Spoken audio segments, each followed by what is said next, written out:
திடீரென்று வரக்கூடிய மரணங்களை விட்டும் பாதுகாப்பு, இருதய சம்பந்தப்பட்ட நோய்களிலிருந்தும் பாதுகாப்பு. இந்த பின்னால் நான் உங்களுக்கு ஒரு துஆ சொல்லி தரப்போகிறேன். அருமை நாயகம் ரசூலுல்லாஹி ஸல்லல்லாஹு அலைஹி வஸல்லம் கேட்ட துஆ அது.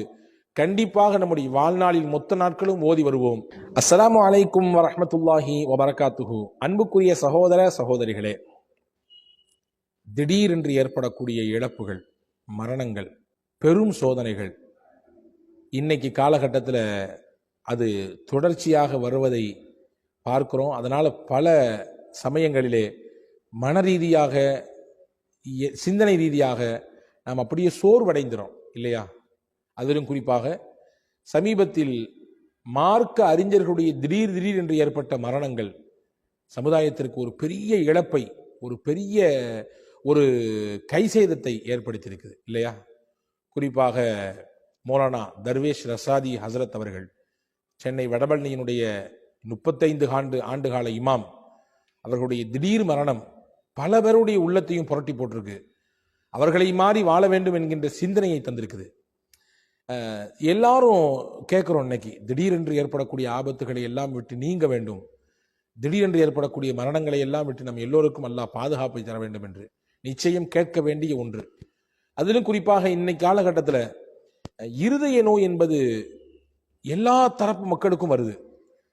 முன்னாடி எல்லாம் 50 வயசு 60 வயசு அந்த மாதிரியான காலகட்டத்தில் வந்த மாரடைப்புகள் இன்னைக்கு 25 வயசு 30 வயசு 35 வயசு இந்த மாதிரியான காலகட்டத்தில் இருக்கக்கூடிய இளைஞர்களுக்கு அதிகமாக வருகிறது.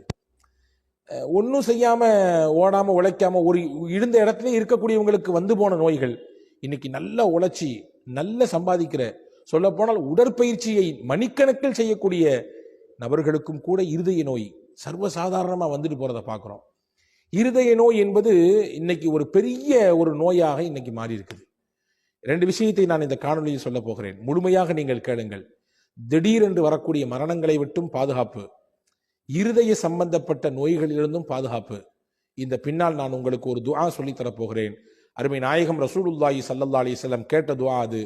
கண்டிப்பாக நம்முடைய வாழ்நாளில் மொத்த நாட்களும் ஓதி வருவோம். அல்லாஹ் திடீர் மரணங்களை விட்டும், இருதய சம்பந்தப்பட்ட அனைத்து விதமான பிரச்சனைகளை விட்டும் நம் யாவரையும் காப்பாற்றுவான். தபரானி என்கின்ற ஒரு நூல் இருக்கிறது. அந்த நூலிலே வரக்கூடிய ஒரு செய்தி, ரசூலுல்லாஹி ஸல்லல்லாஹு அலைஹி வஸல்லம் 2 பெருநாட்களிலே முக்கியமான சில துவாக்களை செய்வார்கள். பெருநாள் என்பது சந்தோஷத்தின் நாள் இல்லையா? மகிழ்ச்சியின் நாள், ஆனந்தத்தின் நாள். நல்ல உற்சாகமா நம்ம நம்முடைய குடும்பத்தோட, சொந்தங்களோட, நண்பர்களோட நம்முடைய மகிழ்ச்சிகளை, வாழ்த்துக்களை பகிர்ந்து கொள்ளக்கூடிய நாள் இது. அதே மாதிரி நல்லா எல்லாரும் வெளியே போய் இப்படி கொஞ்சம் சுற்றி வந்துட்டு கொஞ்சம் ரிலாக்ஸா இருக்கக்கூடிய நாள் அது. அந்த நாளில் பெருமானா ஸல்லல்லாஹு அலைஹி வஸல்லம் முக்கியமான சில துவாக்கள் கேட்டிருக்கிறார்கள். அந்த துவாவில் கட்டுப்பட்டது தபரானியிலே வருகிறது செய்தி. நபி ஸல்லல்லாஹு அலைஹி வஸல்லம் கீழ் நான் சொல்ல இருக்கக்கூடிய துவாவை ஓதினார்கள். இந்த துவாவை நான் டிஸ்கிரிப்ஷனிலே கண்டிப்பாக தருகிறேன். அவசியம் பார்த்து படித்து மனநமிட்டு எல்லோரும் ஓத வேண்டும். வீட்டில் பெண்கள், ஆண்கள், வயதிலே பெரியவர்கள், இளைஞர்கள் எல்லாரும் ஓதி வர வேண்டும். ரசூலுல்லாஹ் கற்றுத் தந்த துவா இது. இதை ஓதுவதன் வழியாக திடீர் மரணங்களை விட்டு பாதுகாப்பு பெறலாம். அதே போன்று இருதய சம்பந்தப்பட்ட அடைப்புகள், மாரடைப்புகள், அதனால் ஏற்படக்கூடிய பாதிப்புகள் எல்லாவற்றை விட்டும் அல்லாஹ் பாதுகாப்பான். என்ன துவா அது? என்ன ஓதினார்கள் பெருமானா ஸல்லல்லாஹு அலைஹி வஸல்லம்? அல்லாஹும்ம லா தஹ்லிக்ன ஃபுஜாஅத்தன் வலா தஅخذன பக்தத்தன்.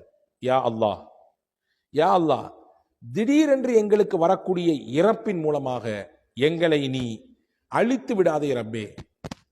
திடீரென்று எங்களுக்கு வரக்கூடிய அடைப்பின் மூலமாக, இருதயத்தின் வரக்கூடிய பிரச்சனைகள் மூலமாக, அல்லது திடீரென்று வரக்கூடிய முடக்கத்தின் மூலமாக எங்களை நீ அழித்து விடாதே ரப்பே.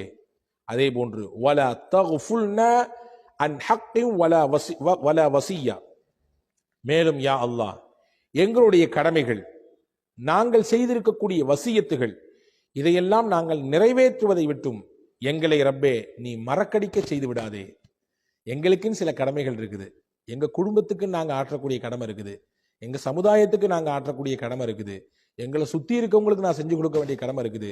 நாங்க பெத்தெடுத்த பிள்ளைகளுக்கு நாங்கள் செய்து கொடுக்க வேண்டிய கடமைகள் என்று சிலது இருக்கிறது.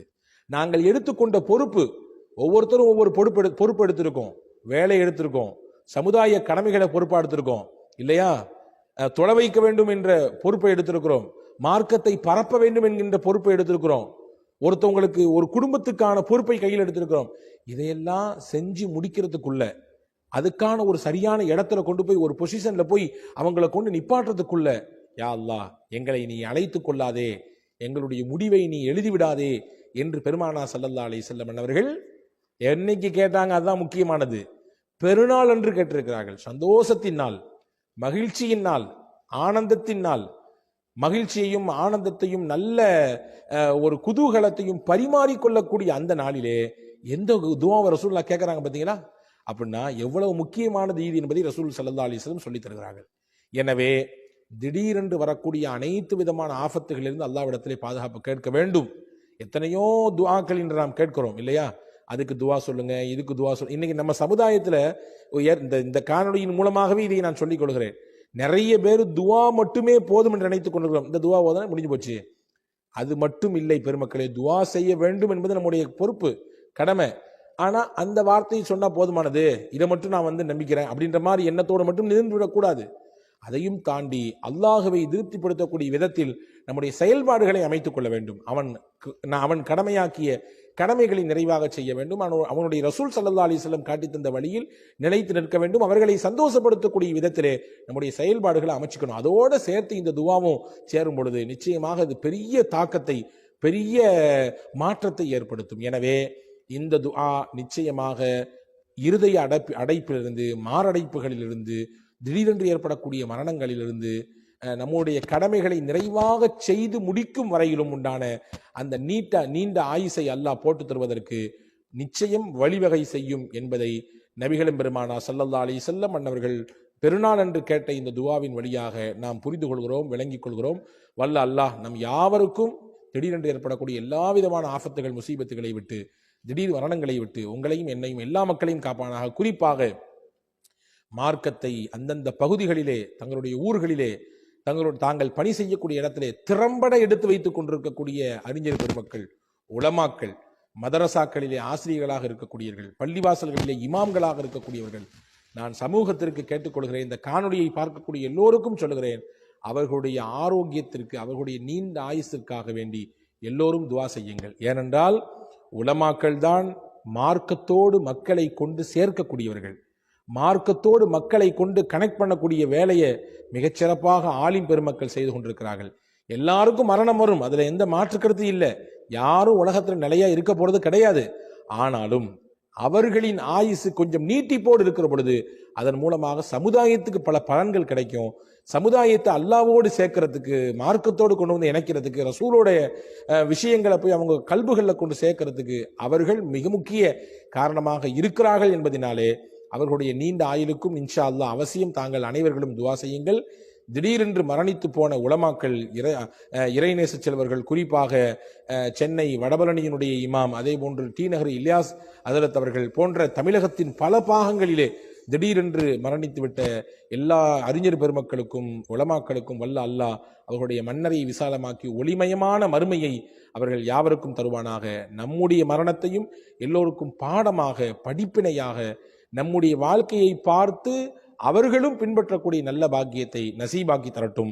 வசலாம். அஸ்ஸலாமு அலைக்கும் வரஹ்மத்துல்லாஹி வபரகாத்துஹு.